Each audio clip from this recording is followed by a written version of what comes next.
रामकृष्ण हरी. श्री स्वामी समर्थ. मित्रांनो, उठोनी या प्रातकाळी तुळस वंदावी माऊली, तुळस संताची सावली, मुकुटे वाहिली विष्णूने. तुळस असे ज्याच्या दारी, लक्ष्मी वसे त्याच्या घरी, येऊनी श्रीहरी क्रीडा करे स्वानंदे. तुलसी विना ज्याचे घर, ते तव जानोनी अघोर, तेथे वस्ती यमकिंकर आज्ञा आहे म्हणोनी. तुलसी वृंदावन ज्याचे घरी, त्यासी प्रसन्न आहे श्रीहरी. तुलसी वृंदावना जे करी, प्रदक्षिणा जन्म मरण त्यांना नाही नामा म्हणे. तर याचा अर्थ असा होतो की ज्या घराच्या अंगणामध्ये तुळस नाही, तर ते घर अघोर मानलं जातं, भयंकर मानलं जातं. त्या घरामध्ये त्या ठिकाणी यमदूतांचे वास्तव्य असतं. ते ईश्वराची आज्ञा म्हणून. आणि ज्यांच्या घरामध्ये अंगणामध्ये तुळशी वृंदावन आहे, तर त्याच्यावर माता लक्ष्मी आणि भगवान श्री हरी विष्णूंची नेहमी कृपा असते. ज्या घरामध्ये सकाळी तुळशीची पूजा होते, तुळशीला प्रदक्षिणा घातल्या जातात, तर त्या घरामध्ये कधीही धनाची कमी पडत नाही. त्या घरावर नेहमी लक्ष्मी मातेची कृपा आशीर्वाद असतो आणि त्या घराची नेहमी भरभराट झालेली दिसते.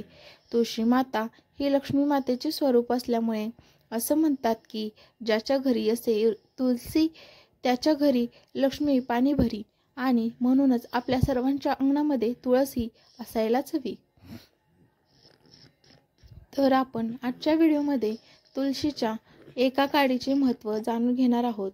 म्हणजेच आपल्या अंगणातील सुकलेली तुळस फेकून न देता, तर त्या सुकलेल्या वाळलेल्या काडीचा आपण कशा प्रकारे उपयोग करू शकता, जेणेकरून या तुळशी मातेचा आपल्यावर, आपल्या कुटुंबावर सदैव नेहमी आशीर्वाद राहील आणि तिच्या कृपेने आपल्या सर्व इच्छा मनोकामना पूर्ण होतील.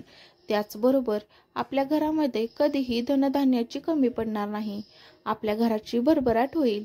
आणि म्हणूनच आपल्या अंगणातील तुळस जर सुकली असेल, तर ती फेकून न देता आपण त्याचा हा प्रभावी उपाय करायचा आहे, जेणेकरून माता लक्ष्मीचा आशीर्वाद आपल्याला प्राप्त होईल. आता पाहूया की हा तुळशीचा उपाय कसा करायचा आहे. ही तुळशीची वाळलेली काडी कुठे ठेवायची आहे हे जाणून घेऊ. पण व्हिडिओमध्ये पुढे जाण्याआधी माझी तुम्हाला विनंती आहे की कृपया चॅनलवरती नवीन असाल तर सबस्क्राईब करा आणि व्हिडिओला एक लाईक करून कमेंटमध्ये जय तुलसी माता नक्की लिहा. आपण आपल्या अंगणातील तुळशीला रोज जल अर्पण करतो, रोज तिची पूजा करतो, तुळशीजवळ दिवा प्रज्वलित करतो. परंतु आपण कितीही तिची काळजी घेतली तर कधीतरी आपल्या अंगणातील तुळस ही सुकून जाते किंवा कोरडी पडते. अशा वेळी आपण काय करावं हे आपल्याला समजत नाही. तसं तर आपल्या अंगणामध्ये वाळलेली सुकलेली तुळस ठेवू नये असं म्हटलं जातं. आणि म्हणूनच आपल्याला लगेचच ती तुळस तिथून काढायची आहे. आणि त्या ठिकाणी आपल्याला तुळशीचे नवीन रोप आणून लावायचे आहे. आणि जर तुळस खालच्या बाजूने हिरवी असेल आणि जर वरच्या बाजूला तुळशीच्या काड्या सुकलेल्या असतील, तर कोरड्या पडल्या असतील, तर त्या आपल्याला सर्व काड्या एका बाजूला काढून घ्यायच्या आहेत. आपण काहीही झाले तरी आपण वाळलेली तुळस काढून टाकायची नाही किंवा नदीमध्ये विसर्जित करायची नाही, कारण तुळशी लक्ष्मी मातेचं रूप आहे. आता या तुळशीच्या वाळलेल्या काड्या आहेत, तर त्या स्वच्छ धुवून घ्यायच्या आहेत आणि नंतर या काड्या उन्हामध्ये सुकवून घ्यायच्या आहेत. आणि त्यानंतर आपल्याला या काड्यांची एकदम बारीक अशी पावडर करून घ्यायची आहे. तुम्हाला कशा प्रकारे शक्य होईल त्याप्रमाणे मग तुम्ही मिक्सरमधून देखील बारीक पावडर करून घेऊ शकता. आणि त्यानंतर ती पावडर आपल्याला चाळून घ्यायची आहे. आणि नंतर ही बारीक चाळून घेतलेली तुळशीची पावडर एका डबीमध्ये भरून ठेवायची आहे. आणि सकाळी दररोज देवपूजा करत असताना भगवान श्री हरी विष्णूंना, त्याचबरोबर आपल्या प्रत्येकाच्या घरामध्ये भगवान बाळकृष्णांची मूर्ती असतेच, त्या बाळकृष्णाच्या मूर्तीला तुळशीच्या काड्यांची आपण जी पावडर करून घेतलेली आहे, तर त्या पावडरचा टिळा या भगवान श्री हरी विष्णूच्या मूर्तीला आणि बाळकृष्णाच्या आपल्याला दररोज देवपूजा करताना लावायचं आहे. भगवान श्री हरी विष्णूंना तुळशी अत्यंत प्रिय आहे.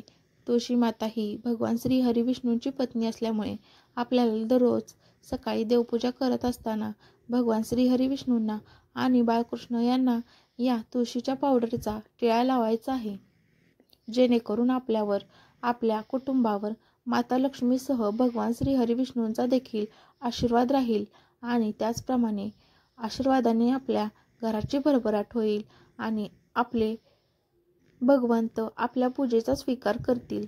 आणि म्हणूनच आपल्याला अशा प्रकारे तुळशीचा टिळा त्यांना लावायचा आहे.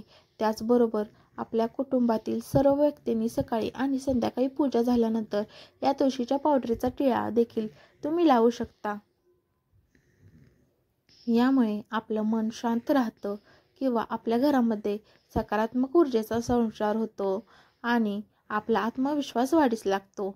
आपलं मन एकाग्र होतं, आपल्या प्रत्येक कामात मन लागण्यास सुरुवात होते आणि तुमच्याकडे जी तुळस आहे ती जर खूप मोठी असेल आणि तिची पावडर जर जास्त झाली असेल आणि तुमच्या कुटुंबामध्ये काही व्यक्तींना काही शारीरिक जर समस्या असतील, अडचणी असतील, तर त्यांनी रोज सकाळी या तुळशीची पावडरमध्ये मध मिक्स करून ग्रहण करायचं, तरी त्यांना नक्कीच याचा फायदा होतो.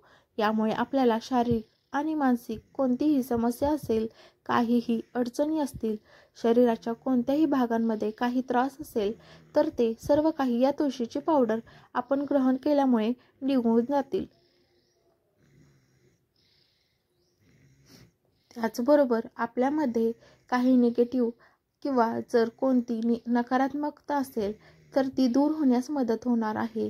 तर असा हा आपल्याला तुळशीच्या काड्यांचा उपाय करायचा आहे. त्याचबरोबर जर तुमच्या कुटुंबावर सतत काही विघ्न, अडचणी, बाधा येत असतील तर तुम्ही सकाळी स्नान करतावेळी अंघोळीच्या पाण्यामध्ये तुळशीच्या वाळलेल्या काड्या टाकू शकता किंवा पावडर टाकू शकता. त्याचबरोबर तुळशीची 4 पाने देखील तुम्ही अंघोळीच्या पाण्यात टाकू शकता आणि त्या पाण्याने तुम्ही स्नान करायचं आहे. त्यामुळे तुमच्या घरामध्ये जी निगेटिव्हिटी पसरलेली आहे ती दूर होईल. त्याचबरोबर जर एखाद्याने काही करणी बाधा केली असेल किंवा घरामध्ये नकारात्मकता पसरली असेल असे वाटत असेल तर तुम्हाला काय करायचं आहे, थोडंसं गंगाजल घ्यायचं आहे किंवा स्वच्छ पाणी घ्यायचं आहे. त्यामध्ये 2 ते 3 तुळशीच्या काड्या आणि 2-3 तुळशीची पाने टाकायची आहेत आणि रात्रभर हे पाणी असंच ठेवायचं आहे.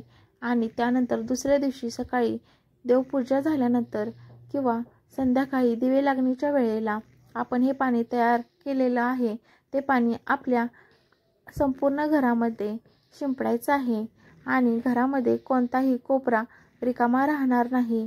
अशा प्रकारे आपल्या संपूर्ण घरामध्ये हे पाणी शिंपडायचं आहे. असे केल्यामुळे आपल्या घरातील नकारात्मक शक्ती आहे ती दूर निघून जाणार आहे आणि सकारात्मक ऊर्जा आपल्या घरामध्ये प्रवेश करणार आहे.